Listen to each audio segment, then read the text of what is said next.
this is Howie from Night Mode, and I'm going to tell you the story of my album, Only Mostly Dead.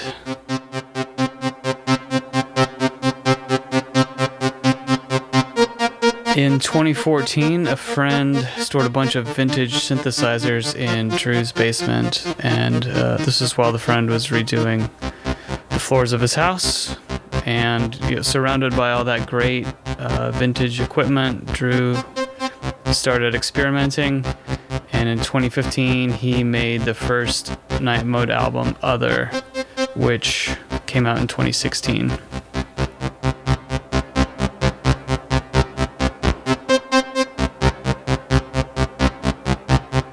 Sort of inspired by his work, I made my own synth and sampler record, Dirac Spike, in 2016. We also put that out under the Night Mode name, and Night Mode sort of became this collective.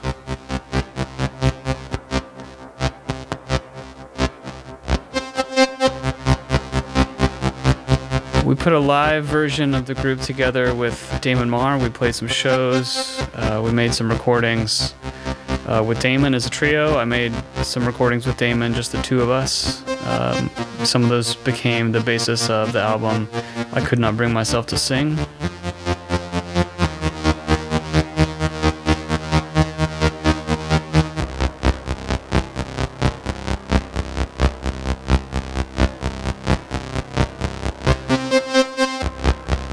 Why tell you all of this again? Well, it's to explain how, by the summer of 2017, I was ready to buy sort of a serious mid-price point synthesizer. I had gotten by with my old Alesis Micron from 5 Star Crush and a Volca bass, which is awesome, but has its limitations with the touch keys and everything, and some free iPad apps. And so that summer I was ready to spend some money on a synthesizer, and I had some money from a job I was leaving that paid out my accrued vacation time.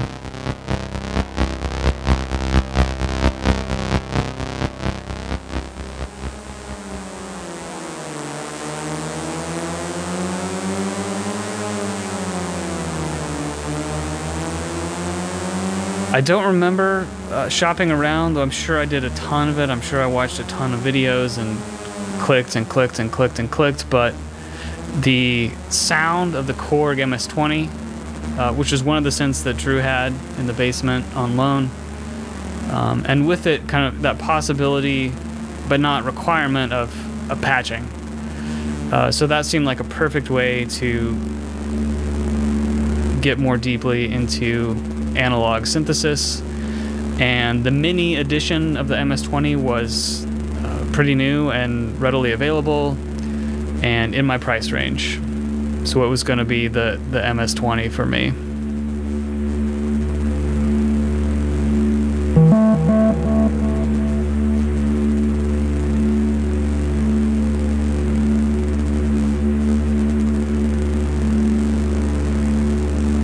So I was off and running from the fall of 2017 through the spring of 2019. I was set up in a corner of the house, playing, recording, just experimenting, working through the manual. I used some guitar effects, mostly delay, sometimes some modulation.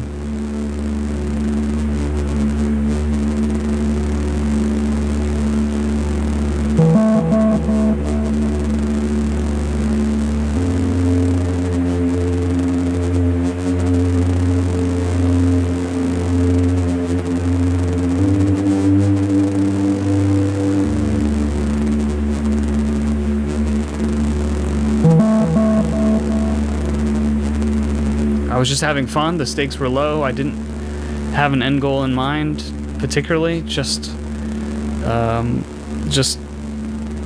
enjoying and embracing this kind of explosion of creativity that happens.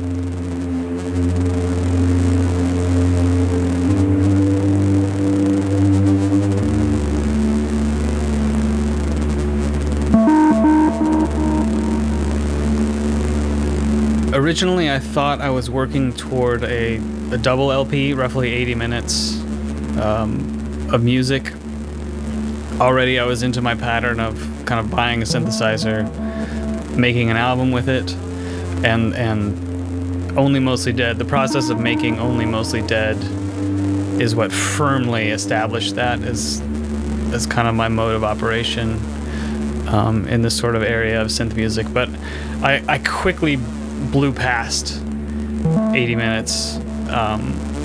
I had started trying to keep the pieces shorter, 3 to 6 minutes. That mostly wasn't happening. A lot were going, 6 was kind of the low end, and many were going 8, 10, sometimes 12. And so I really quickly blew through this self-imposed limitation of roughly 80 minutes.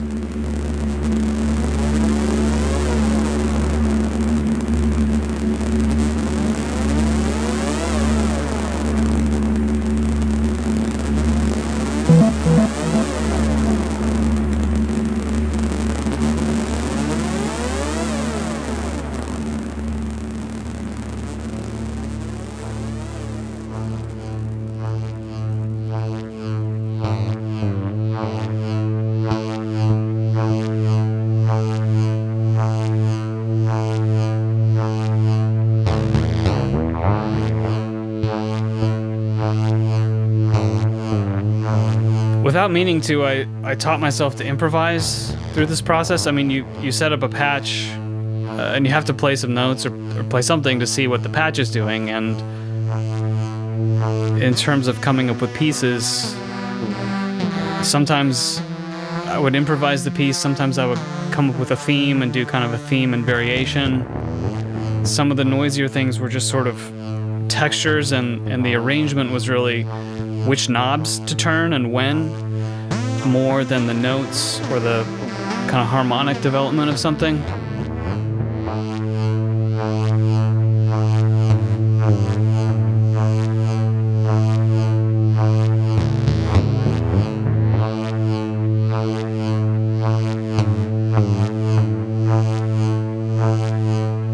Improvising was not something I had really done before in any form of music or on any instrument. I mean, in school I played drums with guitar, I played rhythm guitar and did riffs and wrote songs, and so improvising was new to me, and I had a basic music theory background for it, a place to jump off from, a low place to jump off from.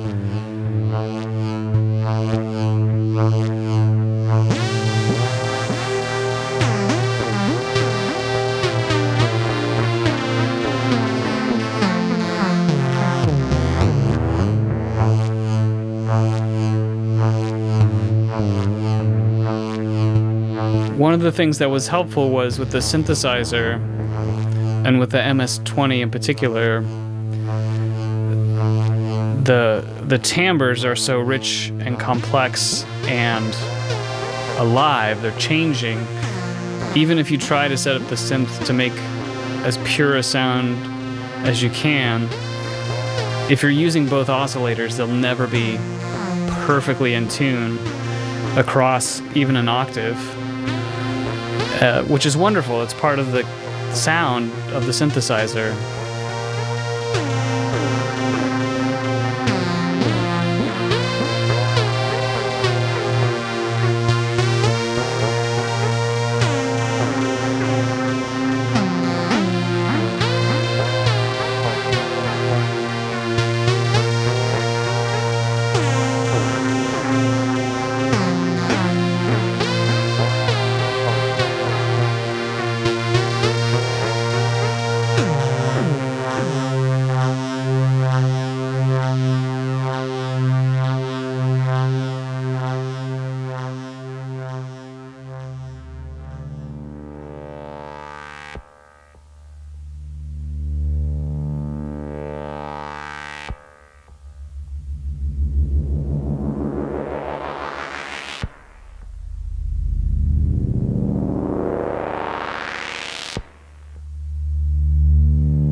So these pieces were all recorded in one take, one pass with no overdubs. And that was really part of the fun of it, and sometimes the frustration of it, and part of what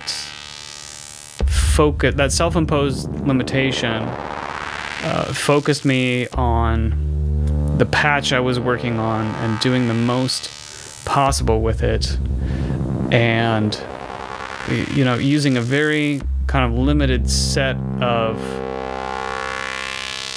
resources to come up with something that felt complete and finished.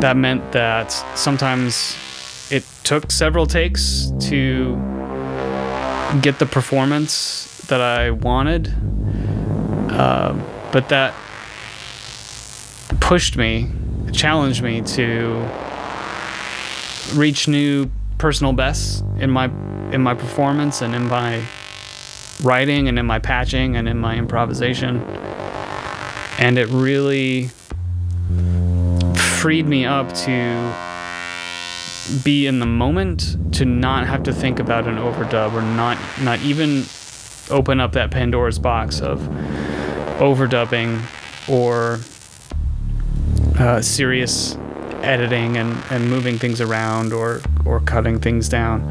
I really focused on performing the piece almost like you would in a recital or a concert hall. It was a little recital upstairs in the corner of the house with nobody listening, just challenging myself to play it as if I was on stage with a audience full of people and had to perform in the moment.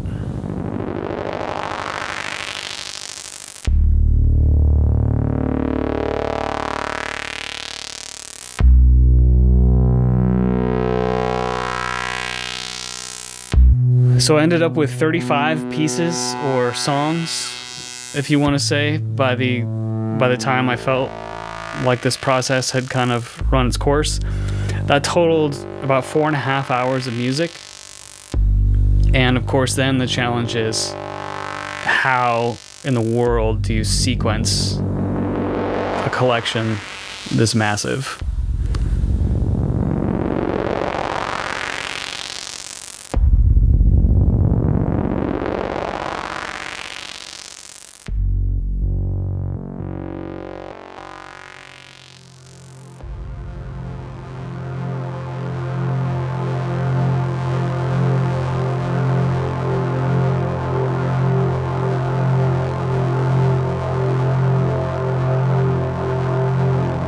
Lots of color-coded spreadsheets were involved, and if you know me, you won't be surprised by that.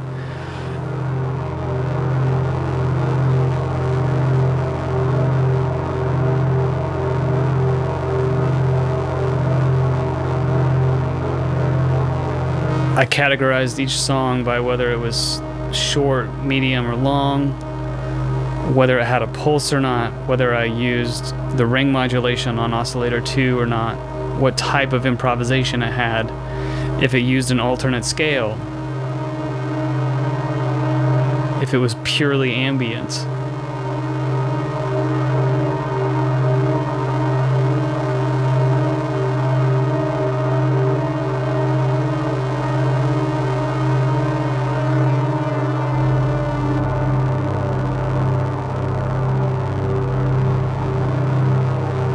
I also looked at things like some of the patches were related to each other, and so I was juggling 35 bowling pins at once, trying to make sure that the whole sequence would work on every possible level. Every transition between each song would be satisfying. For the pieces pulled out for selections from Only Mostly Dead, those transitions would be satisfying. The whole 4.5 hour set should be satisfying. There are 3 double LPs, air quotes, double LPs, within those 4.5 hours. Each of those 3 should work on its own. Each of the 6 individual LPs should work in terms of the sequence on their own. And that process really took from the time I stopped recording until January of 2022.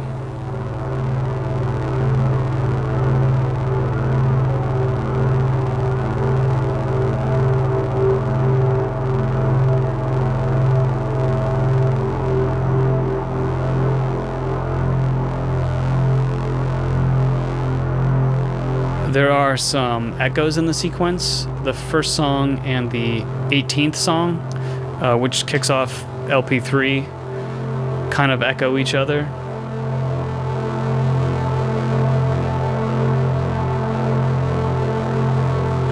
There's also some mirror type structure in the sequencing, or chiastic structure, where the first and last songs might have a relationship.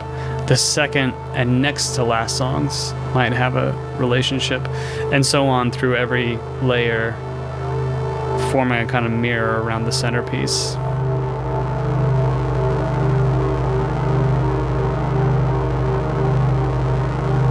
And then the last LP, really the last 3 pieces, form a continuous suite. There was just no other way I could think to sequence the next to last song, which is a sort of analog synthesizer thunderstorm.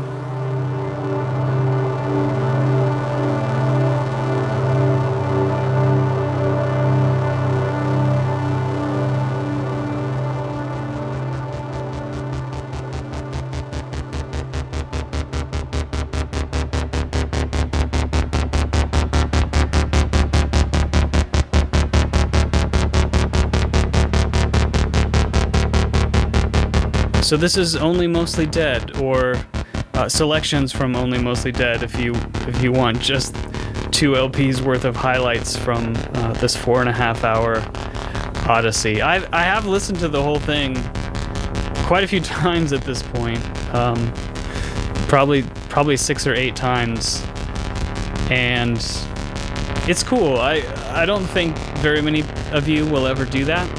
If you do, please tell me. I would love to hear about it. But it is meant to also work at smaller and smaller levels, however small you want to get it, down to 6 single LPs, if you want to think of it as that. And if you've made it this far, you are certainly a type of person who might listen to around 45 minutes of synthesizer music.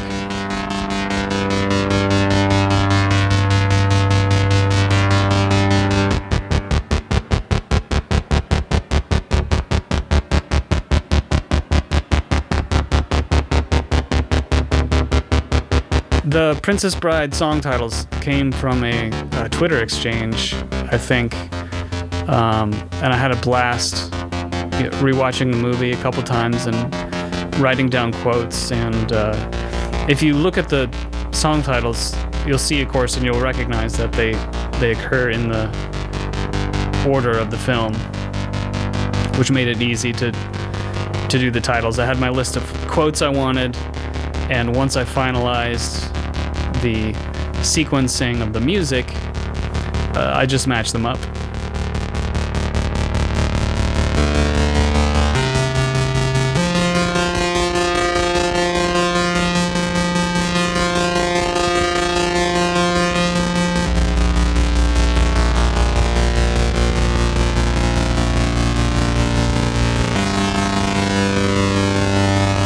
I'm proud of it. I don't know how many people will agree, but to me, it's some of the most emotional music I've ever made. It certainly feels very vulnerable, having some of my earliest improvisations on it. That's still an area where I feel very green as a musician. But it absolutely does. It absolutely captures what I wanted to capture. It captures its total beginner's mind as I approached this instrument, and in a meaningful way approached analog synthesis for the first time. It captures feelings. It captures moments that I can remember recording specific pieces.